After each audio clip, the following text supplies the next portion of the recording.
పశ్చిమ బెంగాల్‌లో మమతా బేగం యొక్క ఓటమి మొదలైపోయినట్లే. ఎందుకంటే అక్కడ హుమయూన్ కబీర్ అనే టీఎంసీ ఎమ్మెల్యే మొన్న ఒక ప్రకటన చేశాడు. పశ్చిమ బెంగాల్‌లో కూడా అంటే ఇక్కడ కలకత్తాకి సమీపంలో ముర్షిదాబాద్‌లో ఒక బాబ్రీ తరహా మసీదుని నిర్మిస్తాం.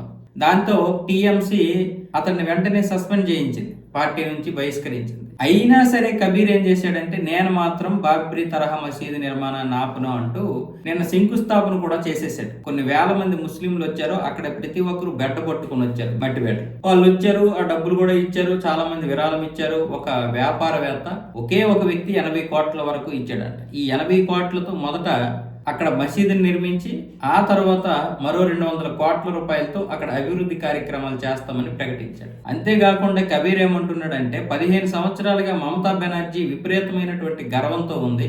ఈవిడ గర్వాన్ని అణిచి మేము అధికారాన్ని దూరం చేస్తాం. మేము త్వరలో అసదుద్దీన్తో మంతనాలు జరిపి అసదుద్దీన్తో కలుస్తాం, ఎంఐఎం పార్టీతో కలిసి పోటీ చేస్తామని చెప్పాడు. ఎందుకంటే మొన్నటి నుంచి కూడా అసదుద్దీన్తో కలిసే అవకాశాలు ఉన్నాయని చాలా వరకు న్యూస్ పేపర్లు కూడా చెప్పాయి. ఇప్పుడు దాన్ని ధృవీకరిస్తూ మేము ఎంఐఎంతో కలుస్తాం, మేమిద్దరం పోటీ చేస్తాం, ఇంకా దేశంలో ఉన్నటువంటి ముస్లిం సపోర్ట్ పార్టీలన్నీ కూడా ఇక్కడికి వస్తాయి, పోటీ చేస్తాయి, మాకు కూడా ముస్లింస్ ఇక్కడ ఉన్నారు, ఆ ముస్లిం ఓట్లన్నీ మాకే పడతాయి, ఇక మమతా బెనర్జీకి ఎట్టి పరిస్థితుల్లో కూడా అధికారం కట్టబెట్టనివ్వము.